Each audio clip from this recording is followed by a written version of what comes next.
제43칙 수산죽비, 수산의 죽비. 수산 성념 화상이 이제 죽비를 들었다, 이제 이런 말이거든요. 제43칙 수산죽비 보겠습니다. 수산 성념 화상이 죽비를 들어 대중에게 보이고는 말했다. 여러분이 만약 죽비라고 부른다면 법에 저촉되는 것이고 죽비라고 부르지 않으면 사물에 위배되는 것이다. 여러분은 말해보라. 무엇이라 부르겠느냐.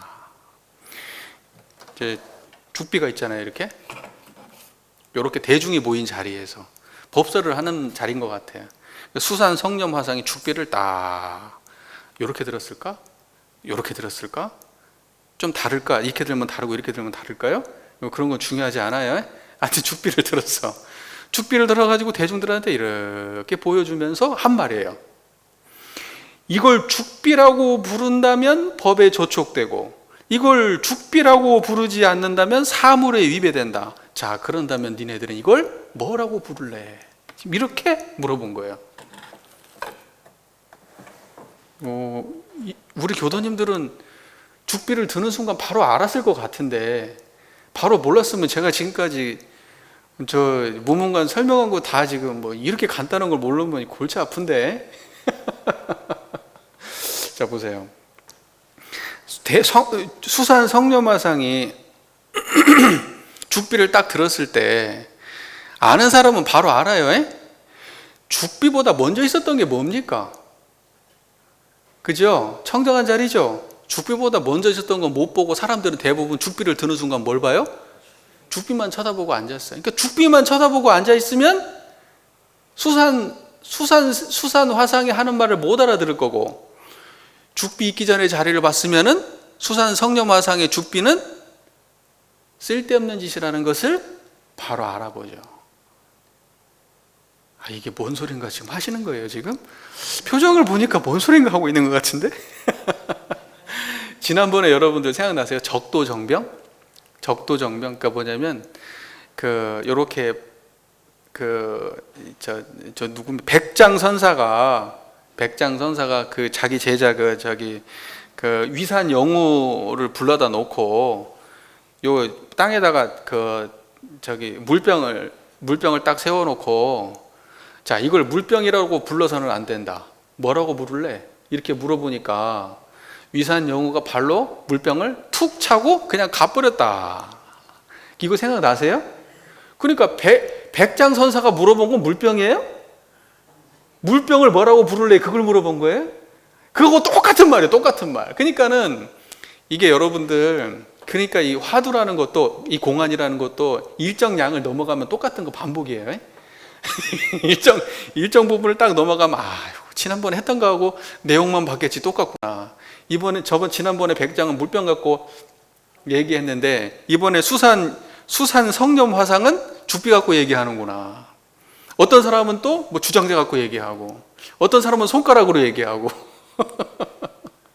이렇게 종류만 달라지지 똑같구나. 이제 그걸 알게 돼요. 그러니까 그때 백장이 했던 거하고 똑같은 거예요. 이 양반은 죽비를 들었어.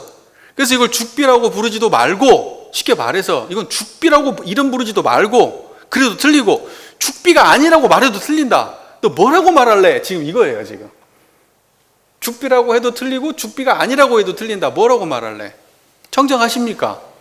예, 그거예요, 그거. 그러니까 그 자리에 아는가 모르는가 물어본 거예요. 그 자리에 알면은 그걸 죽비라고 말해도 맞고, 그거 죽비 아닙니다 그래도 맞아요.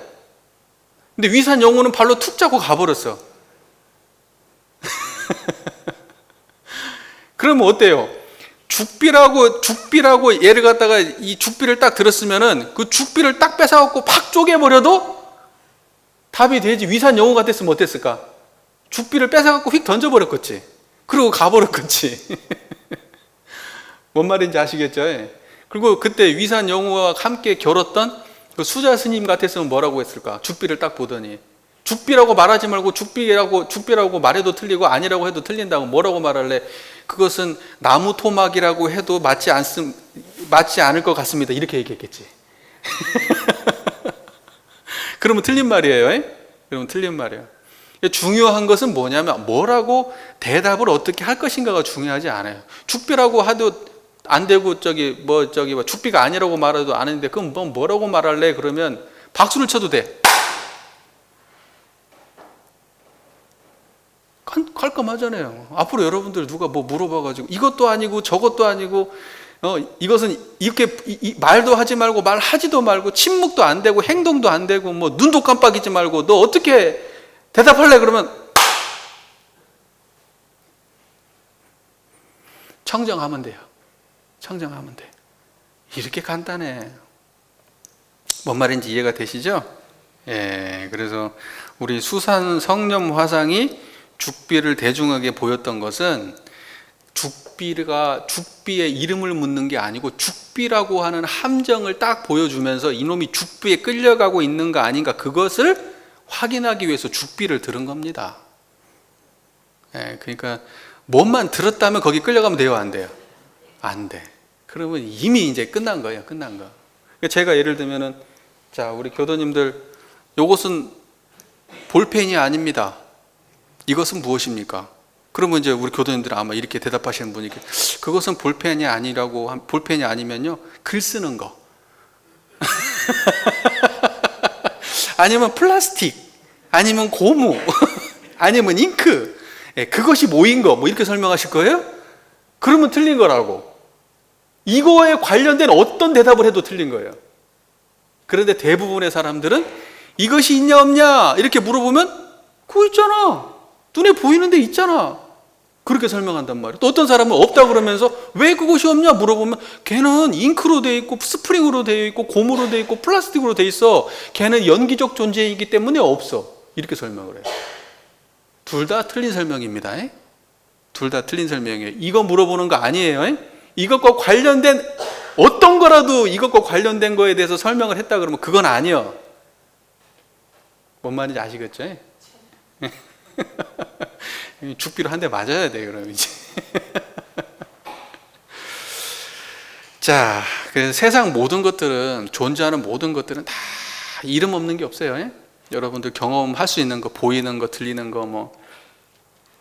이름이 없는 것이 있다 하더라도 눈에 보이는 거라 그러면 그림이라도 그려질 수 있는 대상이에요. 소리, 처음 듣는 소리라고 해도, 우리가 처음 듣는 소리라고 해도 이것은 뭐 높은 소리다, 이것은 낮은 소리다, 이것은 무슨 소리다 하고 감상이라도 적을 수 있어요. 청정한 이 자리는 아무것도 아니라서 이름 붙일 수가 있어요, 없어요? 없어요. 이름을 못 붙인단 말입니다. 참 재미난 건 뭐냐면 이름을 그러면 성인들은 여기에다가 그러면 그 이름을 다 붙였어. 대종사님도 이론상이라고 이름 붙였다 이 말이에요. 이론상이라고 불렀어. 불성이라고 하든 진여라고 하든 공적영지라고 하든 뭐 오만 얘기를 법계라고 하든 뭐 오만 이야기를 다 붙여 거기다가. 이름이 또 한두 개가 아니야. 따지고 보면은 뭐 이름이고 설명이고 한두 개가 아니야. 이름 붙일 수 없는 데다가. 재미난 것은 아는 사람끼리는 알고 모르는 사람에게는 수천 가지 수만 가지 이름을 들이대도 알 수 없다. 알 수 없다. 교도님들은 아십니까? 복 받았네. 이거 알기 쉽지 않은데 그냥 알으셨네. 그래서 우리 교도님들께서 이 청정한 이 자리가 모든 경험 이전에 항상 함께 하시는 줄 알아서 이 자리 모시고 여기에 의지하고 이걸 바라보고 여기를 떠나지 않고 그렇게 살아간다 그러면 그게 불보살의 삶이지 다른 게 없어요. 죽비를 아무리 들이대도 죽비를 바라보지 않고 이렇게 리모컨을 드러내도 리모컨에 속지 않을 수 있으면 수많은 번뇌망상이 일어나도 거기에 안 속을 수 있으면 진짜를 볼 수 있으면 그러면 우리의 삶이라고 하는 건 정말 번뇌 없는 삶이에요. 생사가 눈앞에 나타나도 생사 이전의 것을 볼 수 있으면 그러면 생사 문제도 건너간다 이거예요. 괴로운 거 지금 많이 있으시지 않아요? 이렇게 들어도 집에 가면 막상 또 있지 않아요? 그죠? 그거 맨날 변하고 그것이 항상 앞에 있고 먼저 있는 것이 아니라는 것을 알면서도 본질이 아니라는 걸 알면서도 속고 사는 게 중생의 삶이고 부처는 절대 떠나지 않습니다. 그게 부처예요. 그게 부처입니다. 이제 그런 노력을 할 수밖에 없습니다. 우리가 몰랐으면 몰라도 이미 안 이상해. 안 그렇습니까? 예. 그래서 금강경에는 이런 표현들을 씁니다. 죽비는 죽비가 아닐세? 그 이름이 죽비다. 죽비를 딱 들어놓고 이 죽비는 죽비가 아닐세, 이름이 죽비야. 그 아닐세는 뭐예요 그러면 도대체? 정정합니까? 이 연필은 연필이 아닐세 연필이죠? 그 뭔 말인지 아시겠죠? 그 금강경이 처음부터 끝까지 그 얘기 한다니까? 금강경 얘기가? 부처는 부처가 아닐세 부처예요. 중생은 중생이 아닐세 중생이고, 그게 깨달은 견해입니다. 깨달은 견해. 죽비를 드는 순간 죽비에 매달리고, 번뇌가 일어나면 번뇌에 끄달리고, 좋은 거 일어나면 좋은 거에, 안 좋은 거 일어나면 안 좋은 걸 탁탁 붙잡아서 그 형상에 붙들리고 앉아있고, 형상 드러내는 바탕을 못 보면 이 죽비에 걸린 거예요. 죽비에 걸린 거란 말입니다. 그 이름에 속은 거예요. 그거 아닌 자리를 보셔야죠. 그거 아닌 자리를. 그것과 전혀 섞이지 않은 자리를. 그것이 전혀 건드릴 수 없고 물들일 수 없는 그 자리를 언제 보실 겁니까? 지금 당장 바로 여기. 정정하십니까? 됐네. 무문의 말 보겠습니다. 죽비라고 부르면 법에 저촉되고 죽비라고 부르지 않으면 사물에 위배되니 말을 할 수도 없고 말을 하지 않을 수도 없다. 얼른 말해라. 얼른 말해라. 이렇게 되어 있네요. 말을 할 수도 없고 말을 하지 않을 수도 없다면 그것은 무엇입니까? 죽비라고 불러도 죽비도 아니고 죽비도 아닌 거, 죽비라고 불러도 틀리고 죽비가 아니라고 말해도 틀리다면 무엇입니까? 정정한 자리죠? 됐습니다. 그러면 넘어가고. 여기서 얼른 말해라 하면은요, 사람들이 당황해. 그래서 얼른 말해라 막 건드리거든요. 하나, 둘, 셋, 지금 말해봐! 막 이제 이런다고. 그런데 그때 청정해야 돼. 그래서 앞에도 그런 얘기죠. 번개 같다, 솜씨가. 번개같이 빨라야 된다. 느리면 하수요. 느리면 벌써 찾아 헤맨 거예요. 근데 번개같이 빠르면 어때요? 바로 대답한단 말이에요. 망설임이 없어야 된다. 그게 솜씨가 좋다. 자, 그 다음에 무문의 송. 죽비를 들어서 죽이고 살리는 명령을 행하는데 위배와 저촉이 오락가락하니 부처와 조사도 목숨을 비는구나. 죽비를 들어서 죽이고 살린다 이거죠.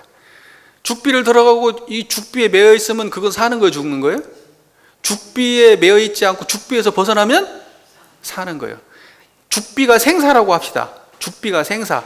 요 죽비라고 하는 생사에 매여 있으면 죽는 거고, 죽비라고 하는 생사에 매여 있지 않으면 사는 거예요. 그러니까 요 죽비가 이것에 이름을 대라라고 할 때 내가 청정할 수 있으면은 바로 사는 것이고, 내가 한 생각을 냈으면은 죽는 거예요. 죽는 거예요. 위배와 저촉이 오락가락하니 부처와 조사도 목숨을 비는구나. 부처의 목숨은 어디예요? 부처가 어디에다 목숨줄 걸고 살아요? 조사는 어디가 목숨줄입니까? 그 자리에 청정한 이 자리에 모르면 부처도 조사도 목숨을 잃는다.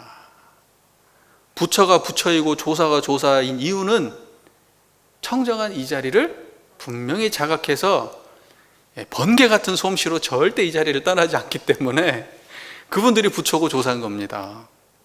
여기 계신 모든 교도님들께서 항상 청정한 이 자리로 영원한 삶을 사시지, 이 자리 떠나가지고 바로 죽을 길 찾아들지는 마시기를 부탁드립니다.